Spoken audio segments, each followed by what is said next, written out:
ഇന്നത്തെ വീഡിയോയില് ബലരാമൻ ഇങ്ങനെ രോഹിണിയുടെ പുത്രനായിട്ട് ജനിച്ചു എന്നുള്ളതാണ്.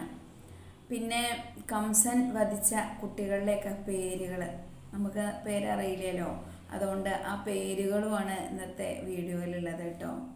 അപ്പോൾ നമുക്ക് ഈ കഥ തുടങ്ങിയാലോ, ഭഗവാന്റെ കഥകൾ തുടങ്ങിയാലോ. അപ്പോൾ കംസൻ വസുദേവനും അതുപോലെ ദേവകിയും കൂടി താമസിക്കുന്ന കൊട്ടാരത്തിന് ചുറ്റും വലിയ കാവൽക്കാരെയൊക്കെ ഏർപ്പെടുത്തി. കാരണം എന്താ വെച്ചാൽ വസുദേവർ പറഞ്ഞിരുന്നു തൻ്റെ കുട്ടീനെ തരാം, എന്തായാലും കുട്ടി ഉണ്ടായാൽ തരാം, അതുകൊണ്ട് തന്നെ തൻ്റെ ആ ഒരു ഭാര്യനെ വധിക്കരുത് എന്ന് കംസനോട് യാചിച്ചിരുന്നു കേട്ടോ. അങ്ങനെ കംസൻ ഒഴിവാക്കി വിടുകയാണ്. കുട്ടീനെ ഉണ്ടായാൽ മാത്രം മതി, കൊണ്ടുവന്നാൽ മതി എന്ന് പറഞ്ഞിട്ട് ഒഴിവാക്കി വിടുകയാണ് കേട്ടോ. അങ്ങനെ ഇവർക്ക് സ്വന്തമായിട്ട് താമസിക്കാൻ പുറത്തേക്കൊന്നും പോകാൻ പറ്റില്ലെങ്കിലും അത്യാവശ്യം സൗകര്യത്തോട് കൂടിയിട്ടുള്ള ഒരു കൊട്ടാരം പോലെ അല്ലെങ്കിൽ സൗകര്യങ്ങളോട് കൂടിയിട്ടുള്ള ഒരു വീടൊക്കെ തന്നെയായിരുന്നു കൊടുത്തിരുന്നത്. കാരണം എന്താണ്, കംസനെ സ്വതവേ അനിയത്തിനെ ഭയങ്കര ഇഷ്ടമായിരുന്നു കേട്ടോ. അങ്ങനെ ദേവകി കുറച്ചു കാലം അങ്ങനെ വസുദേവരുടെ കൂടെ നിന്നിട്ട് അവസാനം ആദ്യമായിട്ട് ഒരു കുഞ്ഞിന് ജന്മം നൽകുകയാണ്. അവൻ്റെ പേരാണത്രേ കീർത്തിമാൻ. കീർത്തിമാൻ എന്ന കുട്ടിയാണത്രേ ആദ്യത്തെ കുട്ടി.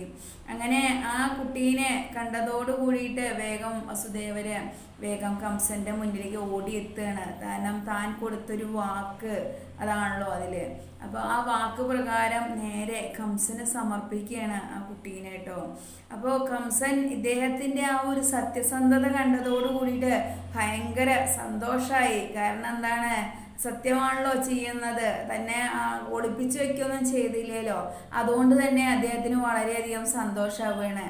വേഗം അദ്ദേഹം പറയാണ്, ഇതിനെ തിരിച്ചു കൊണ്ടുപോയിക്കോളൂ, ഇനി കുട്ടി എട്ടാമത്തെ കുട്ടീനെ കൊണ്ടുവന്നാൽ മതി, അവനാണല്ലോ എന്നെ വധിക്കെന്ന് പറയുന്നത്, അതുകൊണ്ട് അവനെ മാത്രം കൊണ്ടുവന്നാൽ മതി എന്ന് പറയാണ് കേട്ടോ.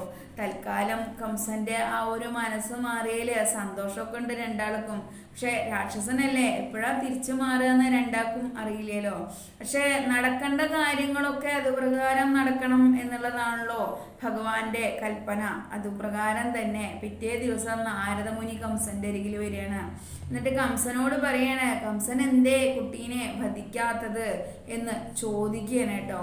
ആ സമയത്ത് കംസൻ പറയാണ്, എട്ടാമത്തെ കുട്ടിയല്ലേ എന്നെ വധിക്കുക എന്ന് പറഞ്ഞത്, അതുകൊണ്ട് അവനെ മാത്രം വധിച്ചാൽ മതിയല്ലോ, അതിനു മുന്നേയുള്ള കുട്ടികളെ ഞാൻ വധിക്കേണ്ട ആവശ്യമില്ലല്ലോ എന്ന് കംസൻ നാരദമുനിയോട് പറയുമ്പോൾ നാരദമുനി പറയാണ്, യാദവരാണ് ദൈവത്തിന്റെ അംശമാണ്, അതുകൊണ്ട് എപ്പോഴാണ് എത്രാമത്തെ കുട്ടിയാണ് അല്ലെങ്കിൽ എവിടെയാണ് എന്നൊന്നും നമുക്കറിയില്ല ഇവരുടെ ജനനം, അതുകൊണ്ട് ഇങ്ങനെ എല്ലാ കുട്ടികളെയും വധിക്കാതെ ഇരിക്കാൻ പാടില്ല, അത് അങ്ങക്ക് തന്നെ ഒരു ബുദ്ധിമുട്ടായി തീരും എന്ന് പറയണേ.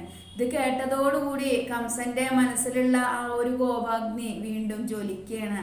ഉടനെ ഓടി വന്നിട്ട് ആ ഒരു ആദ്യത്തെ കുട്ടിയായിട്ടുള്ള കീർത്തിമാനെ എടുത്തിട്ട് നിഷ്കരുണം അടിച്ചിട്ട് കൊല്ലുകയാണ് കേട്ടോ. അത് കഴിഞ്ഞു കുറച്ച് ദിവസം കഴിഞ്ഞു.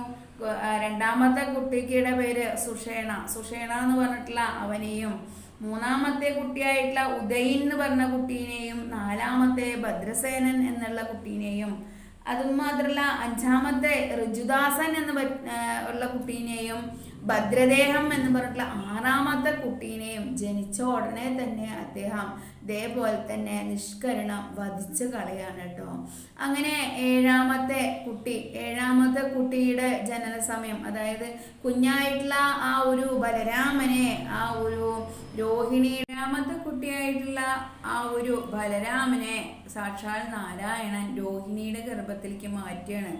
അങ്ങനെ രോഹിണിയുടെ ഗർഭത്തില് അവിടെ നന്ദഗോപരുടെ കൂടെ താമസിക്കുന്ന രോഹിണിയുടെ കുട്ടിയായിട്ട് ബലരാമൻ അവിടെ ജനിക്കുകയാണ് കേട്ടോ.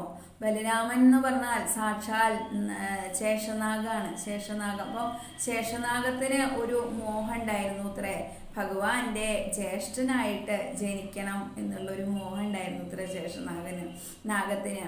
അതുകൊണ്ട് തന്നെ രോഹിണി പുത്രനായിട്ട് കൃഷ്ണന്റെ ജ്യേഷ്ഠനായിട്ട് ബലരാമനും അവിടെ ജനിക്കുകയാണ്.